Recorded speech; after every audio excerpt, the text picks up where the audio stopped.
Jeder Garten- oder Grundstücksbesitzer wird das folgende Problem kennen. Nach der Benutzung liegt der Gartenschlauch auf dem Boden und stellt damit nicht nur ein hohes Sicherheitsrisiko dar, sondern sieht auch nicht unbedingt gut aus. Speziell dafür gibt es nämlich von Gardena hier diese automatische Schlauchbox, welche wir uns im heutigen Video einmal anschauen werden.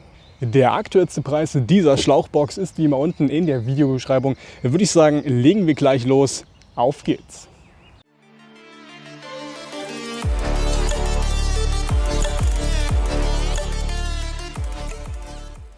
Wo beginnt man zuerst? Natürlich bei der Außenhaut. Hier erkennen wir, dass es sich um die größte Version von Gardena handelt, also die 35 Meter Version.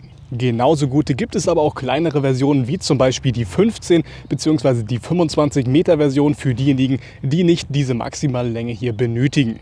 Auf der Oberseite erkennen wir gleich noch etwas zum Lieferumfang, und zwar sehen wir, dass es hier neben der Schlauchbox gleich noch eine Gartenspritze bzw. 3 Schlauchanschlüsse mit dazu gibt oder geben soll.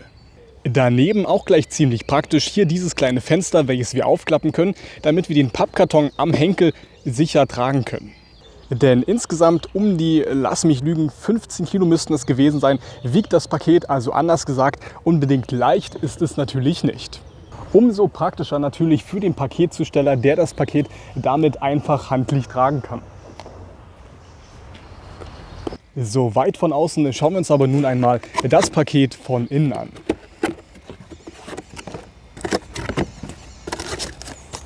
An oberster Stelle finden wir natürlich, was auch sonst, die Schlauchbox in der 35 Meter Version, beziehungsweise hier an der Seite gleich noch eine Bedienungsanleitung. Was mir noch auffällt, ist, dass von der gesamten Schlauchbox ein bestialisch stinkender Geruch ausgeht. Ihr habt Glück, dass man durch den Bildschirm noch nichts riechen kann. Ich vermute einmal, dass es hier von dem Gummi des Schlauchs kommt. Ja, also wahrscheinlich ziemlich günstiges Gummi. Befreien wir aber nun einmal die Schlauchbox, um zu sehen, was sich noch alles mit im Lieferumfang befindet. Und wie wir sehen können, ist hier natürlich nicht mehr viel drin. Wie gesagt, haben wir hier noch eine kleine Schlauchspritze bzw. 3 Hahnanschlüsse. In meiner Meinung nach auf jeden Fall ziemlich praktisch, dass es hier gleich eine, wenn auch natürlich die Standardspritze mit dazu gibt. Des Weiteren, wie gesagt, hier 3 Anschlüsse für den Wasserhahn. Einmal die Standardvariante, also 1 Zoll, dann 3/4 Zoll und zuletzt noch die kleinste Variante, also 1,5 Zoll. Außerdem hier für die Befestigung 4 Dübelschrauben bzw. Unterlegscheiben. Das schauen wir uns aber nachher an. Soweit aber nun zum Lieferumfang. Schauen wir uns nun einmal kurz die Box an, bevor wir in die Montage wechseln. Bezüglich des Gewichts wird sich wahrscheinlich hier nicht viel geändert haben. Immer noch 15 Kilo bringt die Schlauchbox hier auf die Waage. Muss uns natürlich nicht unbedingt interessieren, da sie im Endeffekt an der Wand angebracht ist. Das Gehäuse besteht wiederum wahrscheinlich aus Polypropylen oder ABS-Kunststoff. Ich konnte jetzt hier keine direkte Vermarkung drauf finden. Dennoch, wie wir sehen, hier sehr dickes Kunststoff, und außerdem ist die Box auch frostsicher. Auf der Vorderseite hingegen der Schlauchausgang, diesen schauen wir uns gleich an, beziehungsweise hier links der Eingangsschlauch plus Endstück, sodass wir diesen direkt am Wasserhahn befestigen können. Ungefähr 1 Meter, vielleicht etwas länger ist dieses Schlauchstück hier. Entsprechend sollte die Schlauchbox in dieser Entfernung auch am Wasserhahn angebracht werden. Soweit bis hierhin, weiter geht es aber jetzt erst einmal mit der Montage.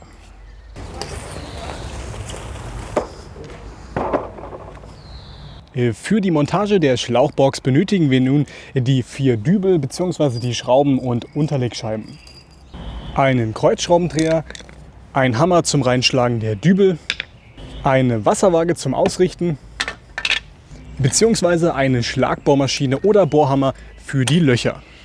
Die Akku-Schlagbohrmaschine habe ich ja schon einmal extra vorgestellt. Das Video werde ich dir hier oben rechts in der Ecke verlinken. Da wir die Schlauchbox in diesem Zustand schlecht montieren können, müssen wir diese erst einmal zerlegen. Dafür finden wir hier hinten eine kleine Kreuzschraube, welche wir entfernen müssen, damit wir hier hinten die hintere Halterung abnehmen können. Damit kann die Schlauchbox nun beiseite, denn wir benötigen zuallererst einmal nur die Halterung.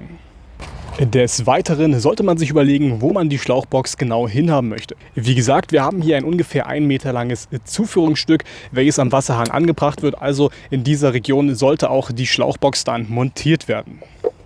Von der Höhe vielleicht Pi mal Daumen um die 70 bis 80 cm, sodass die Schlauchbox nicht zu hoch, aber auch nicht zu tief hängt. Anschließend richten wir nun unsere Halterung senkrecht aus, sprich wir suchen uns hier einen Punkt, wo wir die Halterung befestigen möchten und richten dann anschließend mit der Wasserwaage die Halterung senkrecht aus. Nachdem dies geschehen ist, können wir dann die anderen Punkte markieren, sodass wir die Halterung wieder wegnehmen können. Hier sind nun die 4 markierten Punkte. Im Idealfall sollte hier auch keine Leitung oder ähnliches lang gehen. Anschließend benötigen wir, da wir hier auch einen 8er Dübel mitgeliefert bekommen haben, einen 8er SDS Plus Bohrer für den Bohrhammer. Diesen befestigen wir also nun und damit kann es auch losgehen.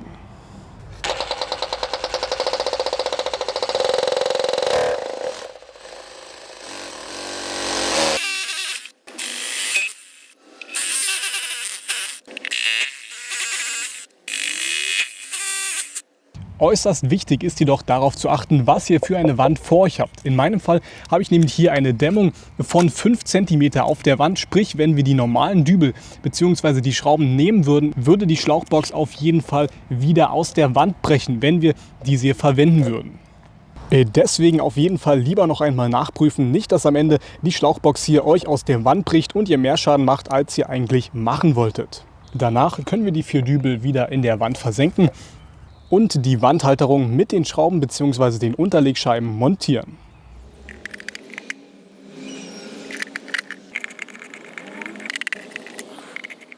Damit ist nun die Wandhalterung bombenfest an der Wand angebracht und wir können hier die Schlauchbox einhängen. Meiner Meinung nach auf jeden Fall ein ziemlicher Klopper, die Schlauchbox in der 35 Meter Version, aber irgendwo muss natürlich auch der Schlauch entsprechend hin. Und damit hätte sich nämlich auch gleich folgender Punkt geklärt. Denn wir haben ja hier unten diese kleine Schraube, laut Gardena der Diebstahlschutz, sodass wir die Schlauchbox hier nicht so einfach mitnehmen können. Wenn wir nun jedoch die Schlauchbox an einer anderen Position verwenden möchten, können wir ganz einfach den Schlauch von dem Wasserhahn entfernen und die Schlauchbox hier aushängen bzw. mitnehmen. Damit können wir nämlich an anderen Positionen, wo wir ebenfalls eine Wandhalterung montiert haben, die Schlauchbox einfach mitnehmen, dort einhängen und ebenfalls verwenden. Möchte ich aber eigentlich nicht, deswegen kommt hier die Schraube wieder rein. Des Weiteren finden wir dann hier oben noch ein kleines Schlauchstück, wie zum Beispiel bei jeder Spritze oder Wasserhahn, wo wir das Eingangsschlauchstück dann einfach draufstecken können. Auf der Vorderseite, wie vorhin gesagt, der Ausgang für den Schlauch, insgesamt 35 Meter, befinden sich hier in der Box. Vom Werk aus befindet sich hier gleich dieser orangene Stopper mit an dem Schlauch, welcher dafür sorgt, dass der Schlauch beim Einziehen an einer gewissen Position stoppt. Es ist aber genauso gut problemlos möglich, diesen Stopper durch die Kreuzschraube zu lösen und weiter hinten anzubringen, sodass man hier ständig mehr Schlauch am Ausgang hat. Des Weiteren hier vorne gleich angebracht der Schlauchanschluss, außerdem mit Aquastopp, sodass wir, obwohl Druck auf der Leitung ist, hier einfach die Spritze entnehmen können. Genauso gut kann man natürlich aber auch hier ein anderes Anschlussstück montieren. Aber nun zum Herzstück der Schlauchbox, und zwar dem Schlauch.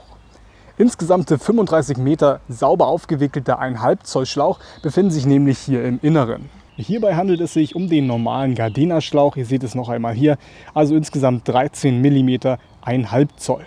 Das Besondere ist jedoch eigentlich nicht der Schlauch selbst, sondern das Prinzip, wie dieser aufgewickelt wird.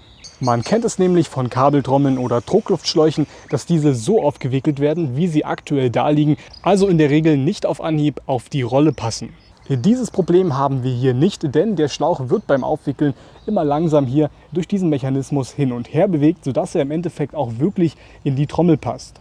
Um dies besser zu verdeutlichen, werde ich den Schlauch nun einmal rausziehen und man wird erkennen können, dass die Schiene hier automatisch nach links wandert.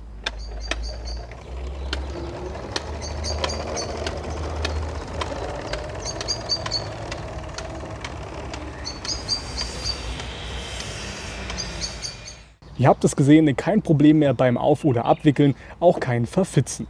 Des Weiteren besitzt die Schlauchbox auch einen automatischen Aufrollmechanismus. Diesen spürt man beim Herausziehen des Schlauchs am kleinen Klicken, welcher bedeutet, dass der Schlauch nun beim Loslassen einrastet und auf der Position stehen bleibt.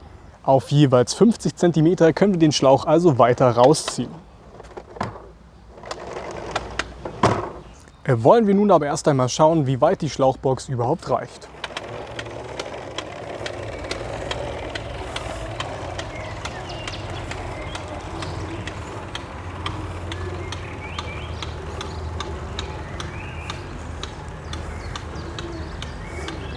Ungefähr 20 Schritte habe ich nun gemacht. 17, 16 Meter werden das wahrscheinlich sein. Nicht also einmal die Hälfte.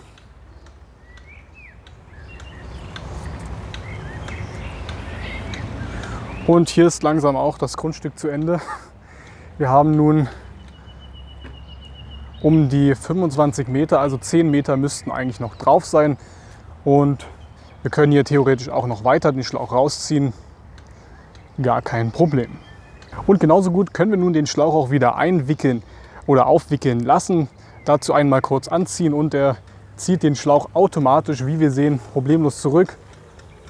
Ich muss hier also nichts machen, lediglich hinterherlaufen, damit der Schlauch nicht automatisch zurückschnäpst.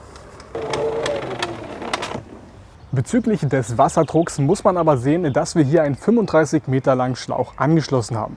Egal, ob wir lediglich 2 oder 35 Meter ausgezogen haben. Sprich, der Wasserdruck ist natürlich nicht so stark, wie man ihn normalerweise bei einem wesentlich kürzeren Schlauch hätte. Dennoch reicht es aber aus, da wir hier die Erweiterung mit 35 Meter dran haben und dann entsprechend wesentlich näher an das Objekt rangehen können. Auch zu erwähnen ist natürlich, dass die Schlauchbox nicht fest ist, sondern frei bewegt werden kann. Sprich, wenn wir nun hier hinten bewässern möchten, können wir die Schlauchbox ganz einfach mit hier hinter bewegen. Entsprechend ziemlich praktisch zum Bewässern von Beeten oder Ähnlichem, welche eine wesentlich größere Entfernung zum nächsten Wasserhahn aufweisen.